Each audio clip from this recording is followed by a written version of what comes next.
Dear learners, welcome to the channel again. देखिए, बहुत सारे स्कॉलर्स पूछते हैं कि उनका रिसर्च टाइटल किस तरीके का होना चाहिए।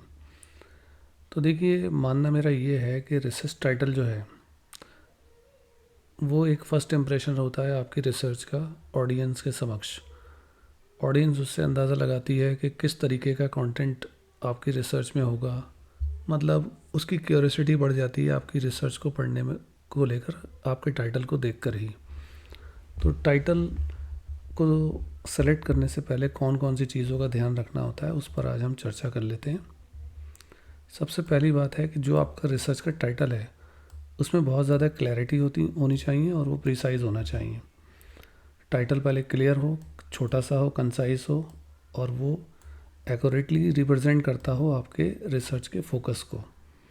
फॉर एग्ज़ाम्पल, हमारा एक टाइटल हो सकता है कि effect of home environment on social intelligence of the adolescents.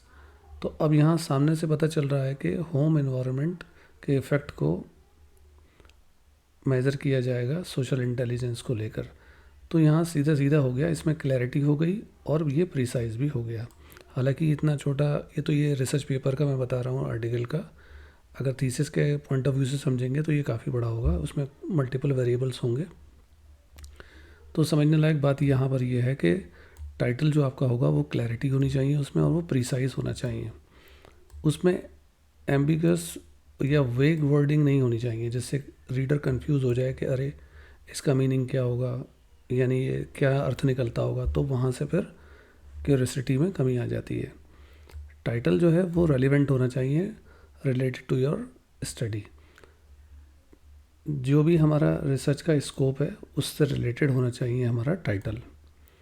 ये एक्यूरेटली रिफ्लेक्ट करना चाहिए हमारे कंटेंट को और हमारी स्टडी के पर्पस को। तो दो बातें हो गई क्लियर यहाँ पर कि क्लैरिटी होगी, प्रिसाइज होगा, रेलिवेंस होगा। ओरिजिनलिटी, देखिए, जो हमारे टाइटल्स होते हैं, जो हमारी रिसर्च है, ज़रूरी नहीं है कि हम वो पहली ही बार कर रहे हों। उससे संबंधित दूसरे पॉपुलेशन एरियाज़ में या दूसरे वेरिएबल्स को लेकर या किसी और दूसरे सैम्पलिंग मेथड को लेकर किसी ने काम किया ज़रूर होगा। तो हमारे जो सिमिलर टाइटल्स होते हैं उन पर हमें काम कर लेना चाहिए। देखिए, टाइटल सिलेक्शन से पहले हमें सबसे पहले ये देखना चाहिए कि किस किस तरीके से लोगों ने पहले काम किया है। वो तो हम रिव्यू में तो करते ही करते हैं, टाइटल के सिलेक्शन से पहले भी हमें ये देख लेना चाहिए, क्योंकि हमें ओरिजिनलिटी पर काम करना होता है। तो जो सिमिलर टाइटल्स हैं उनको हमें चेक करना है। रिसर्च टॉपिक्स जो लोगों ने पहले ले रखे हैं उन पर भी काम करना है, देखना है उसको जाकर। और हमें अवॉइड करना है डुप्लीकेसी को, जो हमारी रिसर्च टाइटल हो रहा है उसको लेकर। ऐसा ना हो कि बिल्कुल डिक्टो वैसे ही हो जाए। हालांकि रेयर केस में अगर डिक्टो हो भी जाता है तो वो अंदर जाकर रिसर्च डिज़ाइन वगैरह चेंज होगा, वो चलेगा। लेकिन फिर भी हमें, चूँकि हम यहाँ प्रिकॉशन की बात कर रहे हैं, तो इसलिए हमें ओरिजिनलिटी का भी ध्यान रखना होगा। फिजिबिलिटी, हमें ये कंफर्म करना होगा जो हमारा रिसर्च टाइटल है वो काफ़ी फिजिबल है, यानी कि जो हमारा टाइम फ्रेम है उसको ध्यान में रखकर बनाया गया है, जो हमारे अवेलेबल रिसोर्स हैं या एथिकल कंसिड्रेशन है उनको ध्यान में रखकर बनाया गया है। तो इस चीज़ों का भी ध्यान रखना होना चाहिए, ना ज़्यादा ब्रॉड हो ना ज़्यादा नैरो हो। इंटरेस्ट एंड सिग्निफिकेंस, जो भी हमारा रिसर्च टाइटल है वो उसमें पोटेंशियल इंटरेस्ट और सिग्निफिकेंस का ध्यान रखना होगा related to your research topic.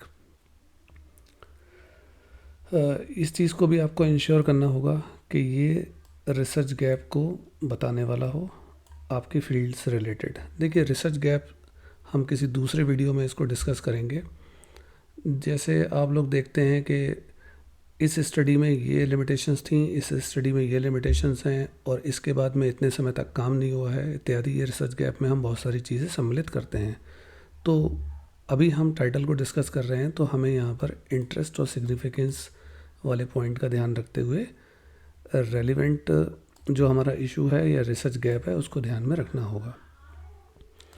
Language और टोन, देखिए, जिस लैंग्वेज में हम काम कर रहे हैं, अपना जो हमारी स्टडी जो हो रही है जिस लैंग्वेज में हो रही है, तो उसी में ही हमारा टाइटल होना चाहिए। कहीं ऐसा ना हो कि किसी दूसरी लैंग्वेज में उस या वर्डिंग्स को हम यहाँ पर यूज़ करें। इन जनरल केसेस में ऐसी बात कर रहा हूँ। इट शुड बी प्रोफेशनल, यहाँ पर हमें जर्गोन को अवॉइड करना है। ज़्यादा से ज़्यादा, ताकि हमारी टारगेट ऑडियंस या रीडर्स जो हैं वो उस बात को समझ सकें। इसके अलावा जब आप टाइटल डिसाइड कर लेते हैं, सुपरवाइज़र की सहमति भी हो जाती है, उसके साथ साथ आप कोशिश करें कि जो डिपार्टमेंट के और सीनियर टीचर्स हैं उनसे भी एक बार फीडबैक ले लें और रिव्यू कर लें। हालांकि जब सुपरवाइज़र ने बता दिया है तो आपको मानना वही चाहिए। फिर भी अगर हम प्रिकॉशन को डिस्कस कर रहे हैं यहाँ पर, तो बेहतर ये रहेगा, मेरा सजेशन है कि एक बार आप फीडबैक दूसरे टीचर्स का भी ले लें। इसमें कोई बुराई नहीं है, रिव्यू कर लें।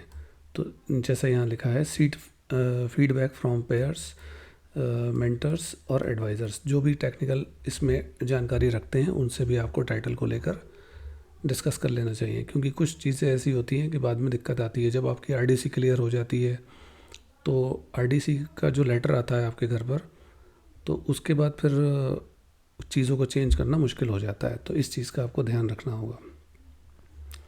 ओके, उनका जो इंसाइट होगा वो आपको रिफ़ाइन करने में और इम्प्रूव करने में टाइटल को हेल्प करेगा, डिफरेंट पर्सपेक्टिव्स को ध्यान में रखते हुए। फ्लेक्सिबिलिटी, फ्लेक्सिबिलिटी का अर्थ यहाँ पर ये है कि आपको ये ध्यान में रखकर चलना है कि जो आपने टाइटल लिया है वो रिसर्च की प्रोग्रेस में इन्वॉल्व रहेगा। ये इंश्योर कीजिए कि फ्लेक्सिबिलिटी जो है, यहाँ पर ये कह रहे हैं कि ensure it allows for flexibility if the direction और focus of your study changes. यानी कि कई बार रिसर्च डिज़ाइन में जाकर कुछ चीज़ें ऐसी चेंज करनी होती हैं कि पता चला कि हमने टाइटल को इस तरीके से लिया है कि फिर वो वहाँ जाकर कुछ चेंज ही नहीं हो सकता। तो टाइटल में फ्लेक्सिबिलिटी का भी ध्यान रखना होगा। तो इस तरीके से अगर प्रिकॉशंस को आप ध्यान में रखेंगे अपने रिसर्च टाइटल को फाइनलाइज करने से पहले, तो ये एक स्ट्रॉन्ग फाउंडेशन बन जाएगा आपकी स्टडी के लिए, और ये एक अच्छे तरीके से इंटरेस्ट उत्पन्न करेगा जो भी हमारी एकेडमिक कम्युनिटी है उसके मध्य। ये कुछ मुख्य बातें हैं, इनका ध्यान रखिए। अगर कंटेंट अच्छा लगा हो तो इसको शेयर कीजिए। Thank you so much.